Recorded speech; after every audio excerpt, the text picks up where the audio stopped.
အဲလာဆိုတဲ့အမျိုးသမီးဟာသူမရဲ့ခင်မုန်းဖြစ်သူဖောက်ပြန်နေတယ်လို့တန်တရားရှိတာကြောင့်အိမ်မှာရှုပ်ဝက်ကင်များတက်ဆင်ခဲ့ပါတယ်။သူမအသေးချာစောင့်ကြည့်နေတော့မှပဲဗီဒီယိုဖိုင်ထဲမှာခင်မုန်းတီနဲ့သမီးလေးတို့ပျော်ရွှင်စွာရှိနေကြတာကိုတွေ့လိုက်ရပါတယ်။အဲ့ဒီအချိန်မှာပဲသူမရဲ့ဘေးနားကနေခင်မုန်းတီလီယန်ရဲ့အတန်ထွက်ပေါ်လာခဲ့တာကြောင့်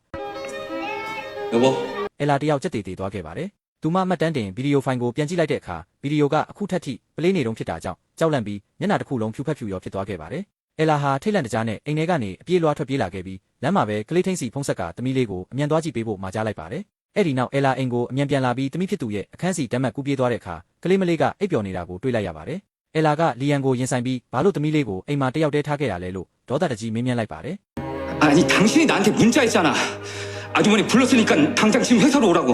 아냐? ဒီအချိန်ကသူမကိုပို့ပြီးစိတ်မလုံမခြုံဖြစ်စေခဲ့ပြီးရုတ်တရက်ဆိုသလိုလီယန်မှာဘရိုင်ယန်ဆိုတဲ့အမြွက်အိုက်ကိုတယောက်ရှိတာကိုတတိယသွားခဲ့ပါတယ်။ဒီကိစ္စတွေရဲ့နောက်ွယ်မှာဘရိုင်ယန်ရှိနေတာများလားလို့တွေးမိပေမဲ့လီယန်ကတော့သူ့အကိုနဲ့စကားမပြောဖြစ်တာနှစ်30လောက်ရှိပြီမို့သူစိတ်တယောက်လိုပါပဲလို့ဆိုပါတယ်။စိတ်ထဲတန်တရားမရှင်းနိုင်သေးတဲ့အဲလာဟာဘရိုင်ယန်ကိုစုံစမ်းဖို့ပုဂ္ဂလိကစုံထောက်တယောက်ငှားရမ်းလိုက်ပြီးမကြခင်မှာပဲစုံထောက်ကဘရိုင်ယန်နေထိုင်တဲ့လိပ်စာကိုရှာဖွေတွေ့ရှိသွားပါတယ်။အဲလာအဲ့ဒီအိမ်ကိုတွားကြည့်လိုက်တော့လူမနေတာနှစ်ပေါင်းများစွာကြာနေပြီဖြစ်တဲ့စွန့်ပစ်အိမ်ကြီးဖြစ်နေခဲ့ပါတယ်။အဲ့ဒီအချိန်မှာပဲတမိဖြစ်သူစီကဖုံးဝင်လာပြီးနေလို့မကောင်းဘူးဆိုကငွေရပြောဆိုနေတာကြောင့်အိမ်ကိုအမြန်ပြန်လာခဲ့ရင်မဲ့လီယန်ကတမီးလေးကိုစေးရုံခေါ်သွားနေပြီးသားဖြစ်နေပါတယ်။လီယန်ကမိဘတွေကြားမှာအဆင်မပြေမှုတွေရှိနေတာကိုတမီးလေးကအာယုံခံမိပြီးအမေဖြစ်သူနားမှာပဲကပ်နေချင်နေတာပါလို့ပြောပြပါတယ်။ဒီစကားတွေကအဲလာကိုအပြစ်ရှိစိတ်တွေခံစားရစေပြီးစိတ်ဖိစီးမှုတန်ကိုမခံနိုင်အောင်ဖြစ်လာကစိတ်တက်အကြမြန်တဲ့ယောဂပြန်တစ်ဖောက်လာပါတော့တယ်။သူမဟာဖန်ခွက်ကိုကျမ်းပြင်ပေါ်ပစ်ပေါက်ခွဲလိုက်ပြီးစိတ်ငြိမ်သွားအောင်လုပ်တဲ့အနေနဲ့သူမရဲ့ခေါင်းကိုသူမပြန်ရိုက်နေခဲ့မိပါတယ်။နောက်တစ်နေ့မှာတော့တမီးလေးကိုကာကွယ်ဖို့အတွက်ဆိုပြီးအဲလာဟာအိမ်နဲ့လုံခြုံရေးကင်မရာတွေတက်ဆင်လိုက်ပါတော့တယ်။လီယန်ကကင်မရာတွေကိုမြင်တော့ဒေါသတကြီးဖြစ်ပြီး